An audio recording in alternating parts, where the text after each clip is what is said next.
Okay, and I'm going to make you host again. Okay. Okay, you got it. Okay, good. All right, so just recapping, the objective of infection control is to control the infection process. It's impractical to completely eliminate infection and the causes of infection. So what we do is we control it by making it unfavorable conditions in the environment where these pathogens will not thrive. If we have the total absence of infectious organism, it could be harmful because our immune system would not be sensitized to these organisms and could cause a problem with us fighting them off. And so the importance of, pathogens are in a way important to us for that reason. Now, we look at infection and disease, it's all around us in all living things. Millions of organisms, both parasitic and symbiotic. The parasitic ones are the ones that can cause problems because a pathogen that is parasitic will take over a host, extract whatever it needs, and then at the end, either leave the host or kill the host off as a perfect parasite would. A symbiote is beneficial to both organisms, so both the host and the pathogen, where they share something. I mentioned that termites. Termites use protozoa, which exist in their guts to help digest cellulose. In our guts, we have different not pathogens, but bacterium in that, which are symbiotic and keep our stomachs digesting correctly in that. These different, like yogurt has specific components to it and others to make us digest better in that. Oops, sorry. Okay. But the problem we do have is supergerms. We have supergerms which are resistant because keeping in mind that we adapt to situations, our immune system adapts to enhance itself to fight different pathogens. The germs have that same ability. We're seeing that now with COVID-19. COVID-19 is a virus. It's up to Delta version, which is a mutation of the original. And actually, recently, it's up to Mu, which is further down in the Greek alphabet. And I just recently, I think this was announced either yesterday or today, Moderna has indicated that they're going to have a flu-COVID combination vaccination, and they're thinking that there would be an annual event, which is probably where it'll end up because a cold virus, which we'll get into later, it mutates very rapidly and does adapt, which is problematic, just like the flu virus. Our human body is made up of 10 to 13 cells, which is quite a few, and the home for approximately 10 to 14 bacterium, a 10-to-1 ratio, which is frightening in a way because it's more of them than us. So we have to treat them with some sort of respect and make sure that we take the right protocols in that. Okay, now we're caught up. Pathogenic organisms are the ones that make us sick. These are disease-producing infectious organisms. They're viruses, bacteria, and different fungi. In order to produce a disease, a specific organism needs to be infectious. It has to be able to invade a host. If it doesn't do that, then obviously we will not have any situation for an infection. Simple as that. So it needs to be infectious. And certainly it needs to metabolize. It needs to eat in order to consume different materials in order to continue to thrive and make more copies of itself when it multiplies. When it multiplies to a point where it can then be pathogenic or cause problems to the host, and then eventually reproduce and then go on to infect a new host. And certainly it needs to be resistant. If it's not resistant to the immune system or to different other agents such as antibiotics or antivirals or that, then it certainly will not thrive and go on to infect the next host.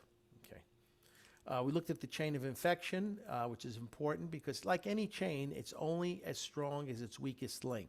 So what we do in infection control is attempt to break one of the links, any of the links, because that affects all the rest of the processes within the chain. So we need an infectious agent, which then needs a susceptible host. It needs to get into the host, either through a mucous membrane, through a skin puncture, through other bodily fluids, so to speak. And then once it's entered into the host, it then needs to thrive and then leave the host in order to infect a new host. It needs a means of transmission, a way out. And again, that could be through water droplets from sneezing, it could be from blood, it could be from bodily fluids, and it needs a way to get it out or leave the particular host. And once it leaves the host, it needs to have some kind of a way of staying viable to infect the next host. And that's where a reservoir would come in, either moisture, it could be a capsule, it could be different things. So we break the chain. Breaking any one of these points breaks the rest or prevents the next step from occurring. So our objective of infection control is to break that chain. Now, our defenses, very important. What are our defenses? Well, our natural defenses are our immune system. It protects the hosts, any host, from the pathogen from overrunning the host and causing detrimental harm. It adapts as required. We're exposed to that particular host, particular pathogen, and our immune system, our white cells and that, are created to combat the specific pathogen. Natural selection allows for the survival of the fittest. Again, our immune system goes after it and certainly adapts, because if it doesn't, if it's not hardy, it will not adapt, it will not thrive or survive. When you look at vaccines pre-sensitize the immune system. It gives it a little taste of the particular pathogen, so our immune system reacts, creates antibodies that are free-floating within your bloodstream, and then when a true pathogen, full pathogen, is exposed to the host with an infection, your immune system can react very quickly, because it's very important of how fast it reacts to a specific invasion of a pathogen. We use antibiotics and drugs which assist the immune system, but as I mentioned a little earlier, they've been abused. I mean, years ago, you went into the doctor and you said, I have a cold, and right away, oh, here's some antibiotics. You need to take this for 2 weeks.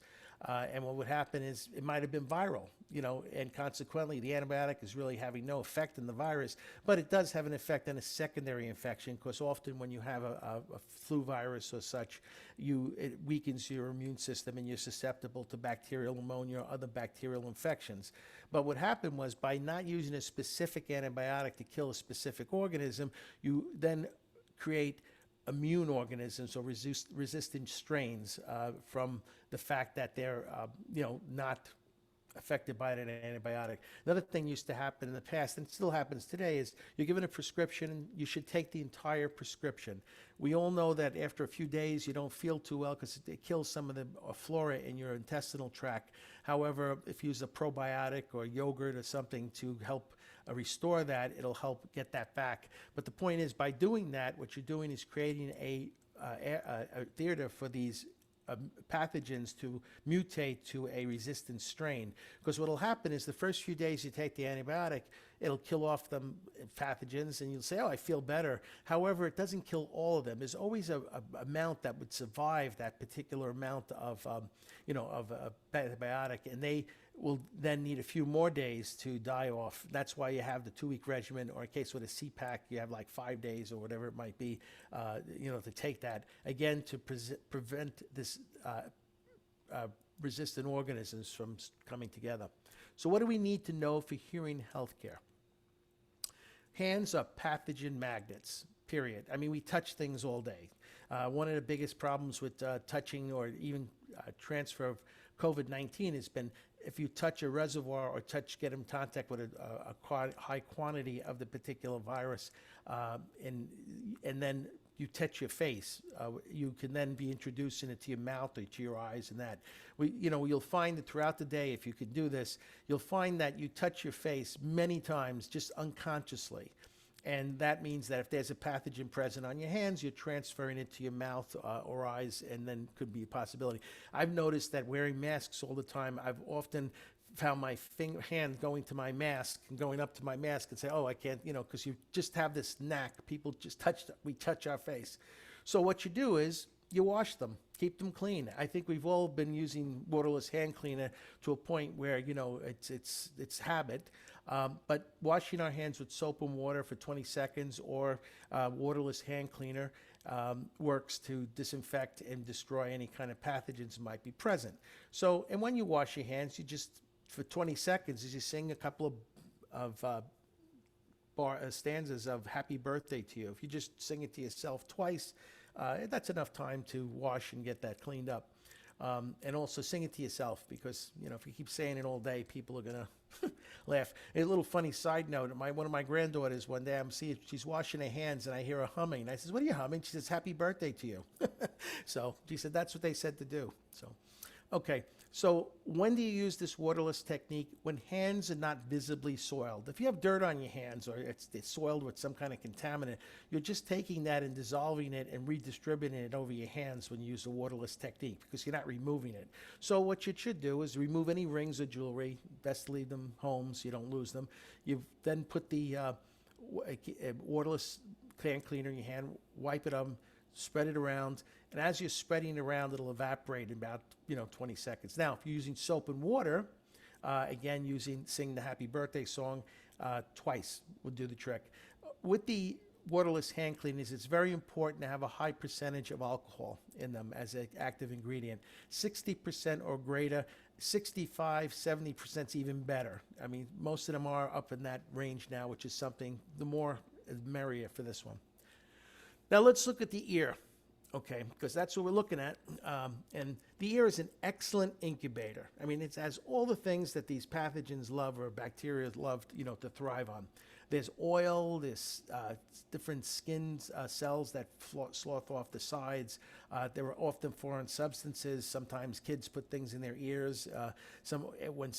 When people swim, in lakes and streams and that, there's all sorts of stuff floating around in there, because there's no chlorine, as you would find in a public pool or your own pool, that disinfect. There's moisture from sweat and also trapped water, again, from swimming or even showering in that. And that gives it liquid or moisture for something to thrive. It's dark, which enhances growth. There's no ultraviolet radiation from the sun. There's nothing that would cause any kind of destruction of the particular pathogen of that. And certainly it's warm. It's a warm, comfortable place for reproduction and growth. So the ear has everything you need as an incubator, for these things. So cleaning the ear and regular ear hygiene is important. Also cleaning hearing aids so that they don't harbor anything is very critical. Now, when we look at our patients and their immune systems, you have the young, which have an immature immune system. It hasn't fully developed yet, so it doesn't have these circulating antibodies or T cells that would be sensitive to different pathogens in that. And it's evolving as it continues to grow. So consequently, coming in contact with some of these, they have an immature one, which means it leaves them more susceptible to different pathogens. We have elderly. In the elderly, we have desensitized, where what happens, they find that over the years, our immune system gets lazy and then ignores certain pathogens, because as we age, it just doesn't work as well as it did when we were young, like everything else. And we lose that ability to react fast enough to conquer the pathogen.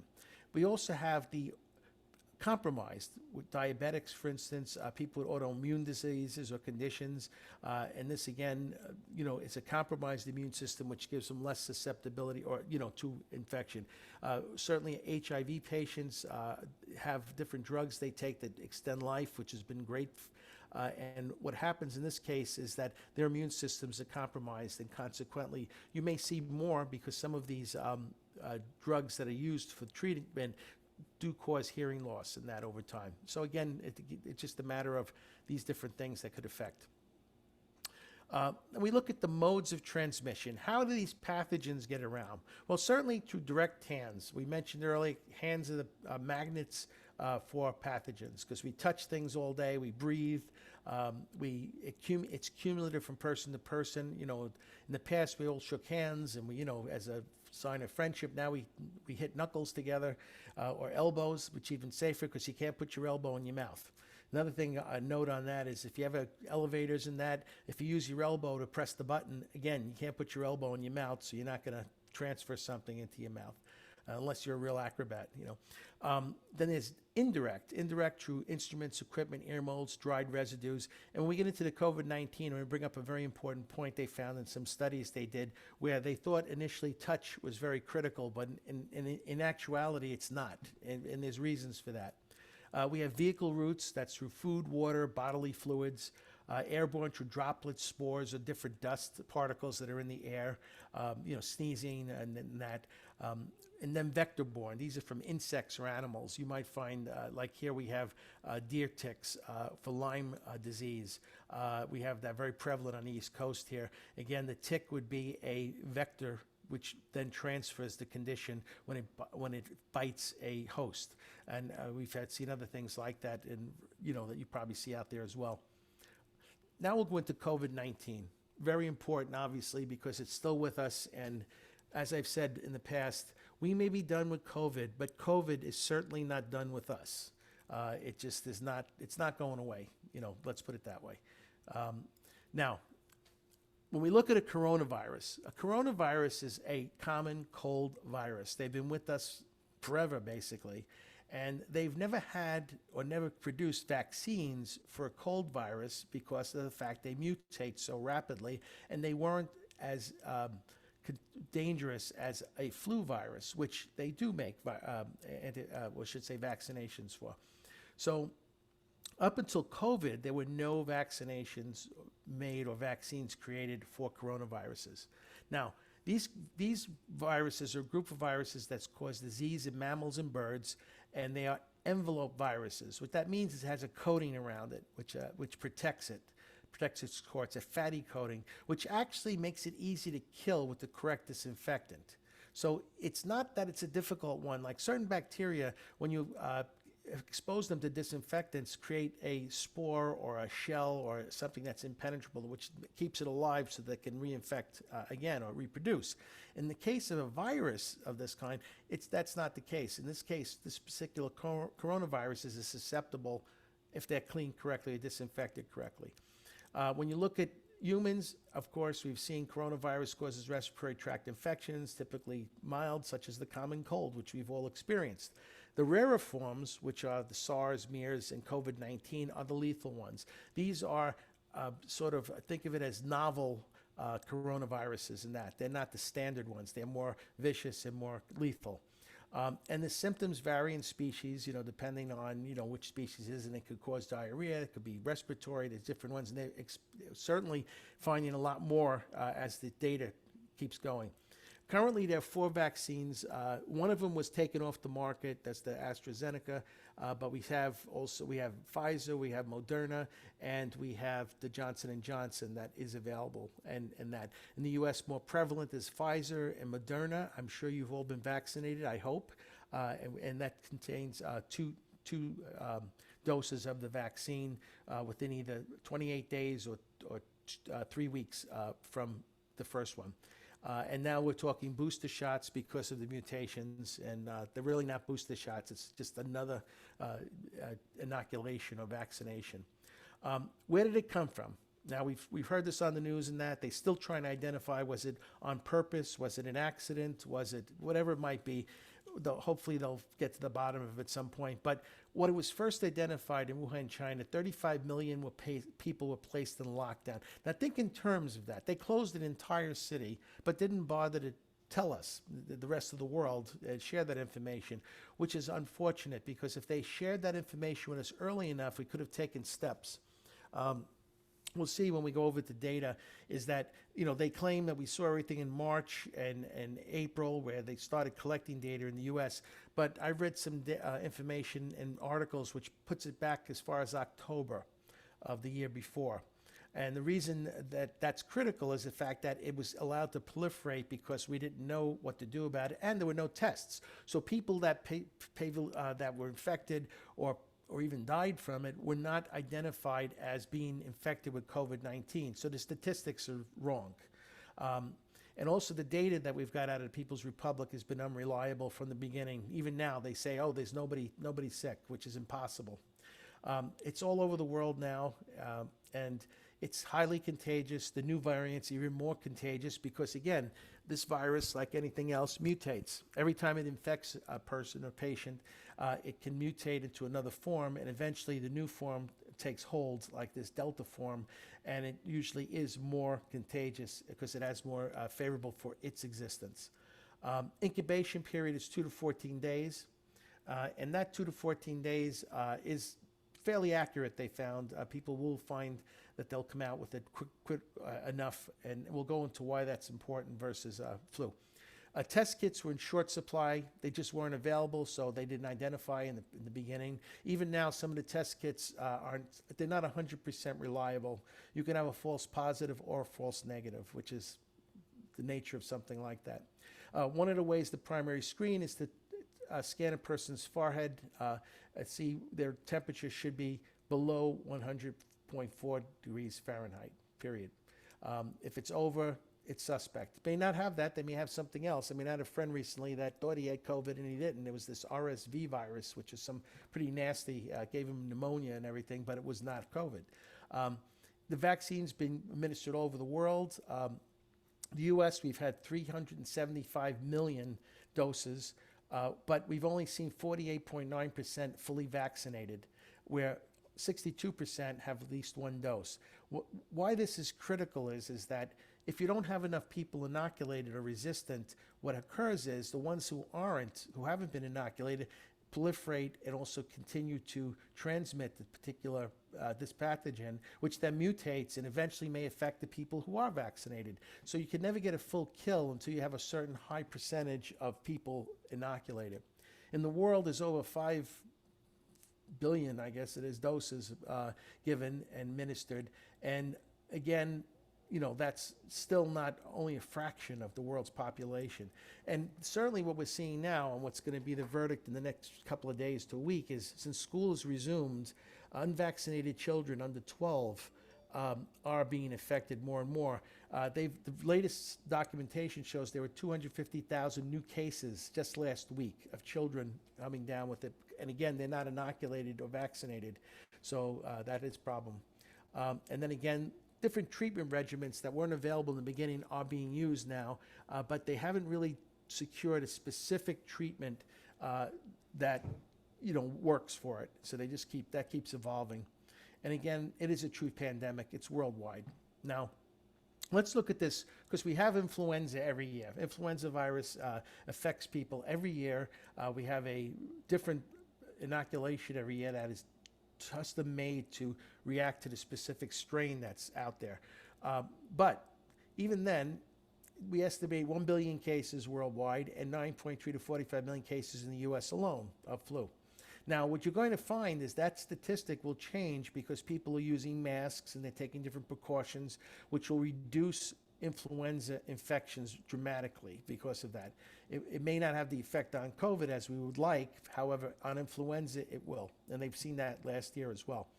When we look at it and look at these, it continually mutates. But if we look at March 2nd, 2020, I had the statistic. There were 90,000 tested worldwide that were confirmed of COVID-19, but only 100 in the U.S., which is interesting because, as I mentioned earlier, it was in the U.S. back as far as October, but it wasn't tested. So that 100 that they reported was not really accurate. It could be thousands, and they just did not have the right data because data is so critical to this.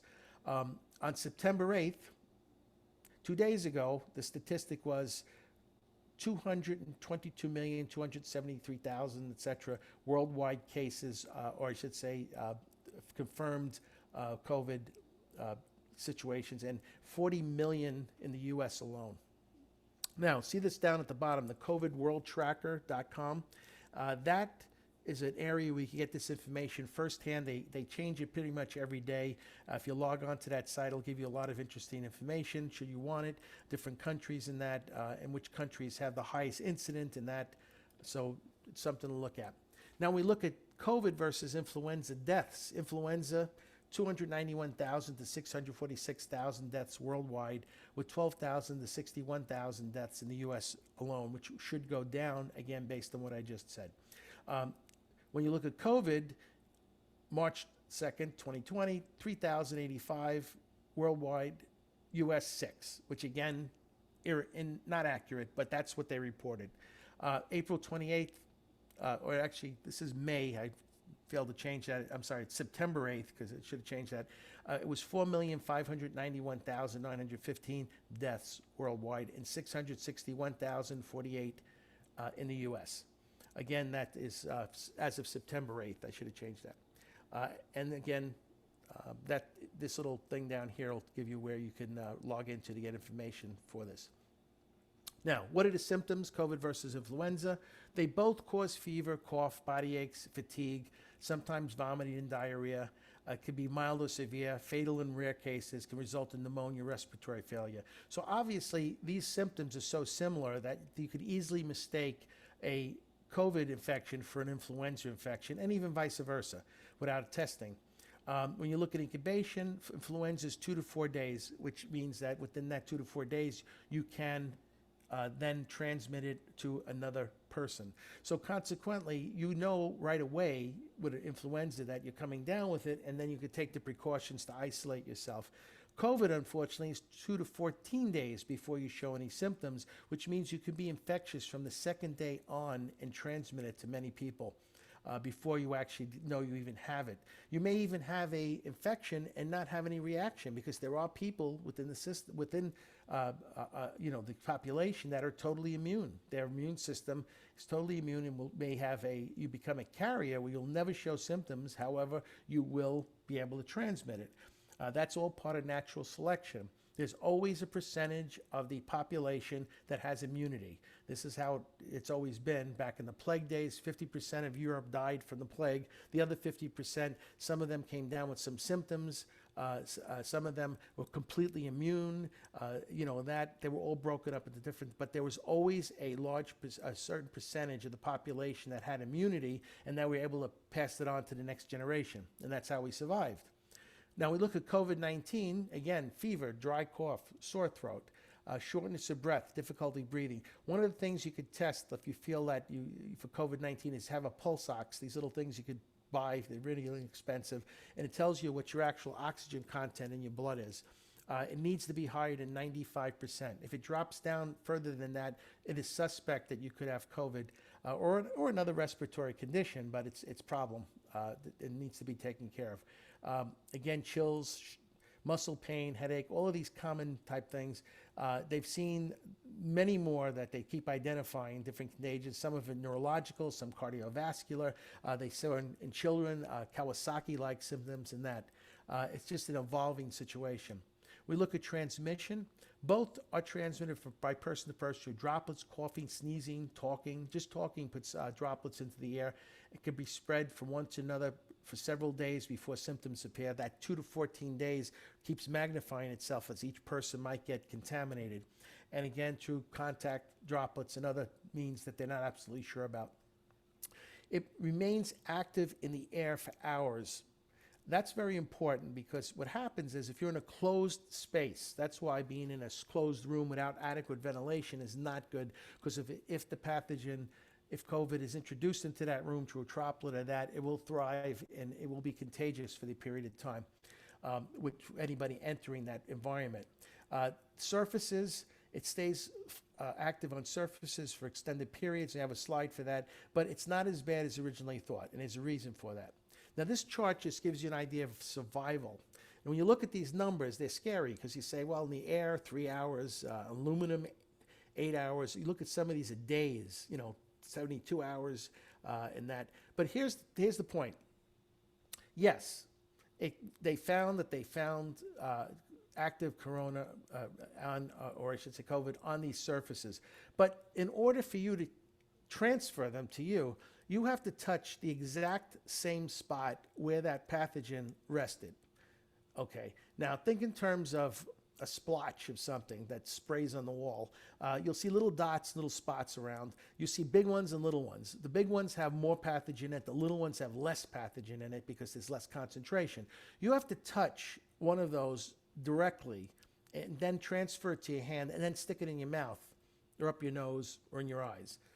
And consequently, the bottom line is it's very unlikely that you'll do that.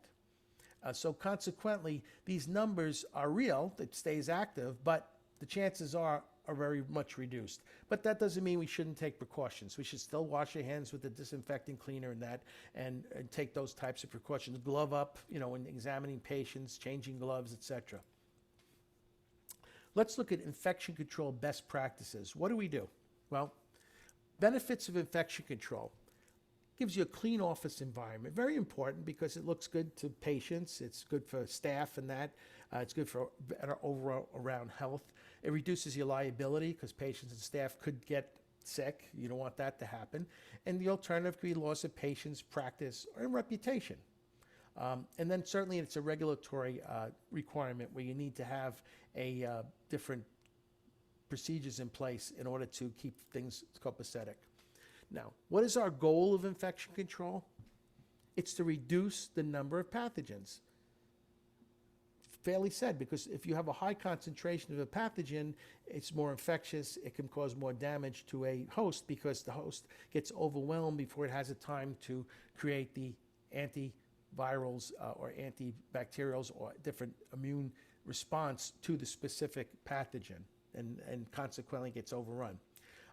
We need to create an unfavorable environment. I always use this as an example. If you have visitors visiting from out of town and you don't want them to stay too long, you do not give them the best room in the house. You do not give them the air conditioner and the heat. You put them someplace that might be slightly uncomfortable so they'll leave quicker. Well, we need to do that for our different pathogens. We make it undesirable so they don't hang around. We should prevent cross-contamination, and that happens where what occurs is that you have the pathogen on one object or surface, and then you transfer it to another, through not washing in between or changing gloves or something like that. And certainly we need a viable plan of action. This is where an infection control plan comes in. Think of it as a business plan for infection control. It just gives you all the steps in one place to follow. Now, let's look at infectious substances. These are the things that go through transfer in that. Blood, mucus, skin, tears, saliva. You can see the common denominator here is bodily fluids. Again, these bodily fluids, again, can contain a pathogen, and then that could be transferred through biting, scratching, kicking, diapers spilling, in the waiting room from young and old, other types of ways of getting across, or even just, on surfaces that are transferred. In cerumen, you have to be careful when blood is present. If there's no blood, the chances of something there being pathogenic in it is not likely. And also, if there's discharge, because again, that discharge may contain it. And what I always say is err on the side of caution. If you think something's contaminated, assume it is, and take the precautions. Now, let's look at hearing aids. Okay, hearing aids, they're great incubators. They're little plastic devices that sit in the ear, which is dark and moist, and also has oils for food and also in the dark. So consequently, it's a perfect place for the pathogens to grow in these organisms. That's why they get sweaty and smelly and that kind of thing. So it's important for patients to clean them and be taught to clean them. Proper fitting is important because a poor fit obviously causes skin irritation, and people will play with them, take them in, take them out. When they do that, they cause possible breakage in skin and laceration, and invites infection. So now let's look at some guidelines. OSHA guidelines basically are preventative, consistent, and required. You need to have those precautions, and as a prevention, you need to have work practices which are consistent, because when consistency is there, the reproducibility is there, and you can control the situation. And certainly a plan, a requirement, because it puts it all in one place. So let's look at a precaution, typical precaution. You'd say all personnel must use appropriate barriers, nitrile or vinyl gloves. I always say avoid latex, because people have latex allergies, and it could be actually in some cases anaphylactic, which is pretty severe, to the latex itself, or latex powder. So nitrile, vinyl, and even plastic, they have these thin plastic ones. They're not very nice, but they work. Gives you a barrier, gives you basically a barrier for getting touching a particular pathogen to transfer. Eye protection through a face mask. These masks we use are goggles, shields, and that, gowns and lab coats, and that. Again, an appropriate barrier. Keep in mind, by the way, with nitrile gloves, you can actually, if you do two-part and freshen materials and mix it by hand, you can't do that with latex, because if you do that, they'll never polymerize, if using latex gloves. However, with nitrile, it will. So it looks more professional when you mix it in that, if you still do that technique. Should wash hands before each patient, handling ear molds, and certainly drape things so that there's any kind of splash or that it'll not be contaminated. And then also proper waste disposal. A work practice, again, this is another thing that could go into your plan. Hazardous zone designation, a specific sink tub, a box where you would decontaminate different tools that you used or instruments that need to be cleaned, disinfected, and reused versus disposed of. And then certainly the proper disposal. When you look at classification, now you need to always classify personnel. You would look at primary, secondary, or tertiary. Primary is not really relevant to healthcare practices because it's more for medical practices where there is a purposely intrusive event where, in that hearing healthcare is not intrusive. I mean, certainly there have been accidents, but the fact is it's not intrusive. It's not meant to be, and consequently, it's not an issue. So you do need to be concerned about secondary and tertiary. Secondary, anyone handling hearing aids, direct contact, cleaning ears, fitting ears, doing that to the patient, that would be considered a secondary contact versus someone who is in the front office who is not really not designed to handle hearing aids and have minimal patient contact. One protocol we'll go over is if a patient comes in with a hearing aid, what do they do with it? They don't hand it to the receptionist. They should hold on to it till they get into the examining area or place it in a vessel like a little sealed cup or plastic container or something. So again, they're touching it, but not the person sitting out front. Annual training is important for your plan. In-service training with an annual refresher. All personnel should have that, and the reason for it is things change. It's like that game of telephone. When you have 12 people in a row, person says something to the first, by the time it gets to the 12th, it's totally different. Well, procedures tend to evolve when people use them. They take shortcuts, or they find a better way they feel to do it. And in some cases, it is a better way and it works. But if it's not shared with everybody, no one else is going to do it, or we find that maybe that better way doesn't really work. So it's important to have that in-service training and to share that. New people should be trained as soon as possible, get them up to speed, and certainly reinforce when necessary. Incident reports, very important, because if there's an incident, having a record of it gives you a paper trail into knowing what happened. Certainly any puncture wounds, again, could harbor infection. Any blood contact at all through cuts, abrasions, or contaminated cerumen, vomit, scratches, that kind of thing, or any kind of other bodily fluid on surfaces and that. So these would be, if something occurred, someone had an accident, should be written up and also cleaned properly. Now, we also have a criteria for equipment called Spaulding criteria. And this is, again, broken down depending on how you would disinfect or clean up certain parts of equipment. Critical devices are normally contact normally sterile tissue. This is more for medical because there's an intrusive condition where they may do scrapings or incisions or inoculations and that. So we're really dealing more with semi-critical. We're intended to touch different membranes in that and damage skin, but not, be intrusive. And then we have non-critical, which are intended to contact intact skin, which is typically, our curettes and that kind of thing. So when we look at it, only 2 and 3 apply to hearing practices. Semi-critical, again, where blood might be present, a broken skin with curettes and that, and non-critical intended to contact intact skin. Same as without the blood or broken skin. A general rule of thumb, this comes up a lot, can I reuse the disposable materials? Can I reuse disposable curettes or other things? No. You shouldn't use them because the manufacturers have not designed them for reuse or recleaning, and they haven't done any studies on that. You're on your own when you do that. Specula, for instance, if they're not the reusable kind, you'll notice that they're different material in that. They're lighter material. They're designed to be thrown out. And consequently, if you do disinfect them, it may work. I'm not saying it won't, but the fact is the manufacturer will not stand behind it. And also, you can't be sure of it because there's no data, to do that. Another thing that came up is surgical gloves, these nitrile or gloves that you might be using, because we've used them very much so since COVID. Since they were shortage at one point, the CDC actually changed their regulation on that. They actually allowed you to reuse gloves as long as the patient wasn't contaminated, an active COVID infection in that, but it allowed you to wash your hands with a again, with the gloves on, not taking them off, with a waterless cleaner and or soap and water between patients, and that would be suitable to use them about 3 or 4 times, depending on, the condition of the glove. And that was suspended again because, for one reason, that they were in short supply, which I don't believe they are anymore. We look at general housekeeping. These techniques are critical: cleaning, sanitizing, disinfection, and sterilization, which are all different.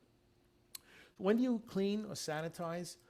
Sanitize is a misnomer. People think it's sanitize basically makes a surface undesirable for growth. It makes it a situation. It doesn't technically kill anything, but it does make it surface unfavorable for growth. It's that unfavorable thing we talked about. What you do is always remove gross contamination of any material by washing it off with soap and water. You then put them in a dishwasher or ultrasonic cleaner, whatever it might be, to get all that debris or that. Because the key thing here is to get to the surface. You want to get to the surface of the instrument so that you're cleaning it properly, so nothing's under a residue and hidden, so that the disinfectant will not work. So any of these techniques will work to get it ready. Then you disinfect. Disinfection kills the germs. These, if you look at any disinfectant, you'll see a label on it, and it's EPA registered in order to be a disinfectant, and it has all of these different organisms which it'll kill over a different period of time. And by doing that, you'll be able to see how long it needs to be on a surface, which is the dwell time to cause the kill in that. So it's very important to look at that when you purchase and use a disinfectant. Another thing to do is to rotate disinfectants. Don't use the same one all the time. Rotate them every month or so to a different active ingredient, which prevents the mutations or the resistant organisms from growing. So again, kill rate is limited. Contact time, concentration of the and what organism is important. And certainly, as we mentioned just before, sanitizing makes the surface less conducive to growth. Disinfection actually kills. When do you disinfect? Items that do not touch blood or infectious substances. Any of these items like ear molds, specula, CICs, keyboards, toys, whatever doesn't touch blood. However, if you think blood was present or a contamination, treat it that it was contaminated, and disinfection will not be enough. You'll need to sterilize. You can use spray disinfectants. Again, the dwell time is critical. Wet wipes work. They work very nice as a quick disinfectant and that, but keep in mind with wet wipes, they do not, if they're alcohol-based, they are not friendly to acrylics. They will damage acrylics, so you have to use the non-alcohol-based ones. Now, sterilization. This is the real deal, so to speak. Traditional sterilization is autoclave with heat and pressure. It's expensive, eliminates all the microorganisms and spores, and it's not plastics friendly. It's interesting because autoclaves do all of this, but it doesn't. There's certain prions they're rogue proteins, which it doesn't kill, which is a problem in ORs and that. But from our perspective, it's doing what we need to. Gas works as well, but it's expensive and impractical. If you have access to a hospital sterilization program, because you're in a clinic and a hospital, you might be able to avail yourself then of these things. But again, they're not plastics friendly. The heat ones aren't. Cold sterilization is what we use. Uses chemical sterilization with ultrasonics, and it's what works. It's plastics friendly. Okay, how and why do you when do you sterilize? Items that contact with blood or may cause bleeding, where you have a situation in which they've been contaminated, which serum might have blood in it and that, so you need to sterilize these. You clean them off first, then put them into the sterilant. Some people will do is they'll wash it off with soap and water, then put them in a glutaraldehyde solution, which is in an ultrasonic cleaner. They'll run the ultrasonic cleaner for 10 minutes or so to really get it in there, and then let it soak, 10 hours. Key thing here is concentration, 2% glutaraldehyde.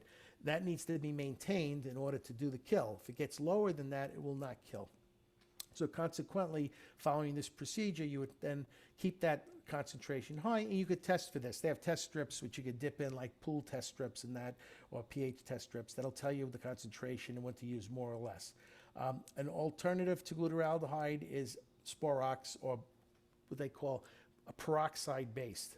They take a little different approach in that, and their testing is different, but they work as well, and they have worked for that. One question that always comes up is, what do I do with this used sterilant? It's toxic. Well, if it's not toxic, it will not kill anything, so it needs to be toxic. However, as you use it, it loses that toxicity, which you'll add more to get it up to that 2% or greater. But now you're ready to just get rid of it because it's soiled, it's messy, it's muddy. So what you do is you dilute it. You dilute it with water and you dispose of it, because when you get that concentration below the 2%, where you're in like parts per million is almost non-existent, what happens is doesn't kill anything. So the solution to pollution is dilution. You dilute it and it goes away. We look at alternatives. Stainless steel can be autoclaved, but it's expensive, but it is reusable. And then disposables. They're pre-cleaned and that, ready to use, but they should not be reused. They should be disposed of. So let's look at an infection control plan and how do you put it together. Well, critical is to get everybody on the same page. If you're going to create and implement a plan, everyone needs to be positive and on the same mindset to make it successful. You would then assign responsible coordinators, somebody that's assigned to washing, cleaning, or disinfecting. They're assigned to doing different particular procedures that they will do, or cross-train. We should identify the risks in the practice, and that you get from patient histories and also personnel histories. Those fill out a questionnaire, what drugs they may take, what diseases they may have had or continually have, or situations, and that will help know what to do in different situations that may happen. For instance, you have a diabetic you're treating, you see certain symptoms evolve where the blood sugar drops, and that you'll know what to do about that. You won't have to question it. You'll know when something is so bad you need to call 911 or that. You'll classify personnel by the category we mentioned, and then we'll keep records, MDSs for material data sheets for any kind of material that we have that's shipped that comes with the product and also can be obtained from any manufacturer. And also have incident reports and handling instructions so everyone can refer to something. And this should all be, you could have them on a computer and have them in a computer, but as we all know, when you need something off a computer, it doesn't work if something happens. So consequently, having a hard copy as a backup is critical. And also wash your hands. Washing your hands is very important throughout the day to do that. But here's the kicker. Waterless cleaners do 99.9999% kill different pathogens on your hands. However, by the constant use of alcohol in nature of how it works to kill an organism is it denatures it. It sucks the juice out of it, takes the moisture out of it, and kills it. Well, it's doing that to our hands. When we're washing our hands get dry over time. So what they've done is they've put in aloe or other moisturizers so that doesn't happen. But when they do that, that builds up on the hands, and you get a residue that builds up after a period of time. So the rule of thumb is after 4 to 5 uses, you should wash your hands with soap and water, disinfectant soap and water, to remove that residue so that the disinfectant can get to the surface. And this little, on the bottom here, this site on the CDC, great information on the CDC, about everything. It gives you a whole hand washing protocol in that. Now let's look at putting that plan together. So certainly you need to have disease prevention strategies. We certainly have universal precautions. These are personal barriers, gloves, masks, etc. We should wash hands before and after each contact. We should touch splash surfaces, should be pre-cleaned because they could be contaminated and have touch transfer. Instruments should be pre-cleaned and have proper waste disposal when we're done. So this would be now a guideline that you could create and put into your control, your infection plan. Wash hands immediately after contact with fluids and that. Any possibility of contamination that you think, if it's, again, you err on the side of caution. If you think you've been contaminated, assume that you are and take the steps. Certainly this should be done before and after patient contact. Any dirty, clean activities. If you were eating something or something, outside that, again, handling money, anything like this, again, because it could introduce something. For hands, gloves. We've mentioned it before, latex versus nitrile, and late vinyl and plastic being better because no allergies to that, and consequently it's what you have. And they also come in different sizes and shapes so that they fit your hand much more better. Face, full shield, goggles, glasses, oxygen tank, wetsuit, diving suit, space suit, whatever. I mean, certainly you want to protect your face, but a shield, a full face shield like these you see here, or face masks, the paper masks. And keep in mind, An N95 mask, and we have a whole section I did on that, is critical. But if you don't have access to them because of short supply, 2 of those blue paper ones that everybody uses that go around the ears and that, 2 of those pretty much equals a 95. So if you double up on that, it's giving you that extra protection. Disposable gloves, eye shields, and also masks. Now, this one on the right-hand side, you see 2 masks. You see it, they're both N95. One has a vent in it. The vents are not recommended because what happens is if a person's contaminated or has COVID, they're expelling it through that vent.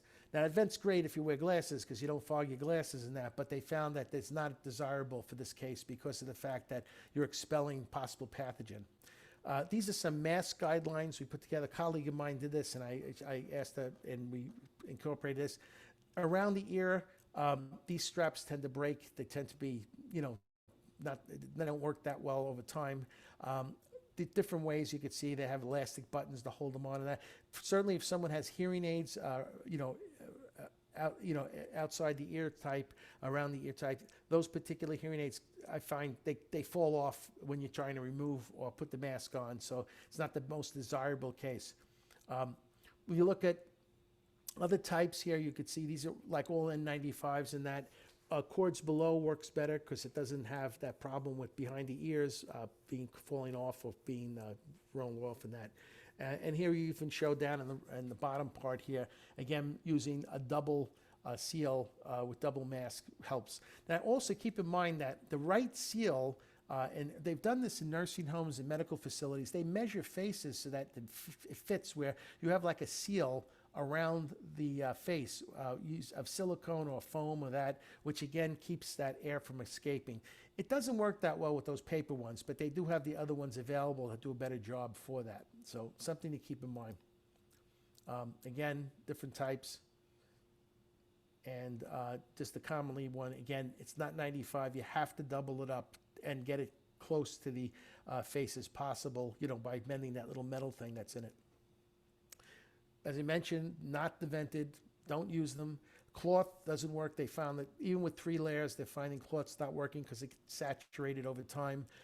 So they're telling you that you're best using the paper disposables or that. And then, they even have a mask out there I've seen that has a little plastic front to it so that patients can read lips through it, which is another thing that could be useful in that. And also, one of the biggest problems we've had with masks is the impersonal nature of them where people can't see expressions and that. And I guess we're all learning to read eyes versus lips. Social distancing has worked. It's been efficient. It continues to work when it's practiced. It's 6 feet apart. I read one article that said it should be 10 feet apart, which seems to be very impractical. And certainly the CDC just changes to 3 feet, which I don't understand what they're thinking. But, again, maybe that's why there's a rise in children infections. If we look at another guideline that we could put into our procedure, in our outer office, we avoid toys that are fuzzy, important because they're not difficult to clean. Smooth surfaces are best, easy to clean, disinfect, non-absorbent. Charts, if you laminate them, they're easy to clean in that. A sample protocol, let's see, just looking at the time, here would be is what do you do handling CICs and ear molds? Have a patient place the hearing aid or ear mold in a disinfectant towelette and wipe it clean. Have the patient hold on to it, place it in an appliance, bowl or dish. Have a patient place it directly in an ultrasonic cleaner, so, as an ear mold, not the hearing aid. And that also, always wear gloves when handling devices. If blood is present, treat it as a infectious substance and clean it accordingly. Also clean off stethosets before testing. Another sample protocol, surface disinfection. It's 2 steps. Clean all the crud off first, get all that gross contamination, then spray it again. When you spray it again, take note of the dwell time. It says 5 minutes to kill, 10 minutes to kill. Let it soak for that period of time and then wipe it up because that'll do the kill. Another sample protocol, sterilization. Wear gloves and eye protection. Prepare the cold sterilant. Clean off gross contamination.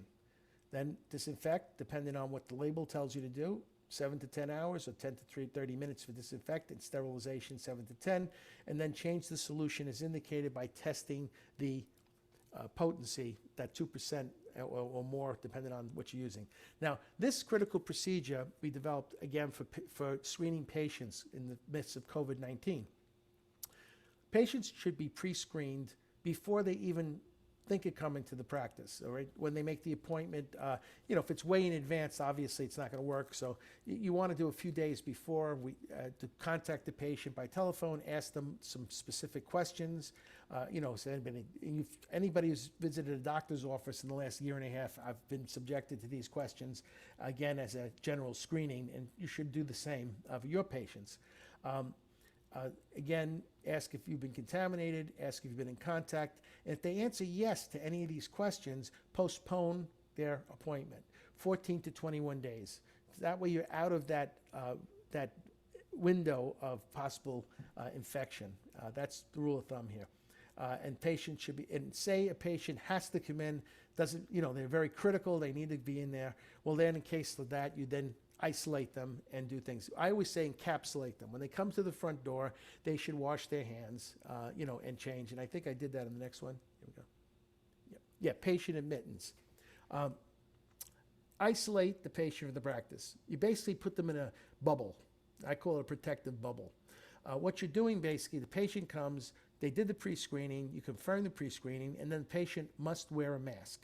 That mask is protecting them and also you from from airbornes and that. They must wash their hands upon arrival. Now, some of them may have gloves on, but those gloves are contaminated, should be disposed of. Wash their hands with the waterless cleaner, unless they have soap and water in the hallway, or outside, which is better, but it's impractical. Then put on a pair of gloves that you supply, and that way they're encapsulated, because now they can't touch their face because they have the a mask on, and they have gloves on. If they touch anything else, like on their body, they're not transferring. They're keeping it contained in themselves. And then, of course, before they enter, check their temperature with a forehead thermometer to see if they have a fever. Okay. So to minimize exposure as a guideline, wash your hands for at least 20 seconds. The happy birthday song. Use alcohol-based hand sanitizers of greater than 60%. Do not touch eyes, nose, mouth with unwashed hands. Wear an appropriate barrier, gloves, face shields, masks, etc. If we even found that people they couldn't get gloves and that they use a plastic freezer bag, anything they could to keep a barrier so they wouldn't touch a surface and that. So whatever really works. Masks, again, 95s, and avoid close contact. To summarize, I think we're good with time. Yep. Okay. Best information, Centers of Disease Control, cdc.gov, gives you information, all the latest updates in that. And also verify the source. Very important, because the source is important, because newspapers and news media exaggerate everything. So bottom line is, you don't have to be a genius to create an effective infection control plan. You just have to put some guidelines together and follow them and be consistent. Now, some additional information I've provided for you. There's a reference chart, which I could send anyone who wants one. There's some important websites in that. This infection control reference chart just gives you a idea of how to summarize on these sterilization, disinfecting, cleaning, when to do it.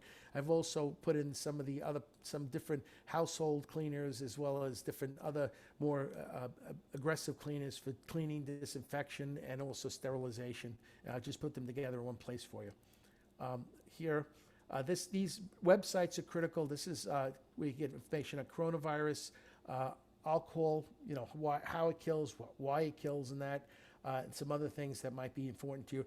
There's also the CDC chemical disinfectants. There's a whole list of them that the CDC recognizes, and then the guidelines for optimization of surgical gloves, that reuse I mentioned.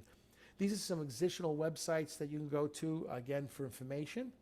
And finally, these are some more references and books that you can get that summarize infection control plans and that. Number 2, in particular, has Infection Control and Audiology Clinic. That particular book has it all summarized, has different sheets in there for forms and that, and you might, if you get a copy of that, that should help too. And then finally, we thank you for your attention. We'll go look at the chat if you see any questions right now. And I'm authorized here to say to everybody, Warner was kind enough to sponsor this, and they're offering to everybody who participates a special 10% discount. When you call anything in, just mention that you had the course and they will take care of you. And certainly down below, if you have any questions about the seminar and you need sheets or papers or anything that comes to mind, just email me at my email address and put into the subject WHS Conference 2020 so I know who it came from. And that's it. Questions? Joe, thank you so much. We're running a little short on time. Yeah, So sorry about that. Yeah. I'm going to ask everybody, if you have a question for Joe, please email it to me. I will forward that to Joe and then give the response. I know we covered a lot of information. The one question that I do have is, are these slides available for us to use to post Yes. on our website? Yes, what I will do is create a PDF file of the whole thing, and I'll send that to you, Rick. Okay. And I will post it on the WHS website, and you'll all get along. Okay, real good. Okay, thank you, All Joe. right, thank you. Thanks very much. I Um, have to like give you host back, I guess. Yep, give me host back. And this presentation will be up on the WH website sometime early next week, and you'll all get a link to that. So again, thanks for your time. Greatly appreciate it. Thank you, everybody. And hopefully in the near future, sometime we'll do this in person like I like to do it. It gets more exciting when I do it that way. I will recommend this class to the Tri-State Hearing Convention, which is coming up in March.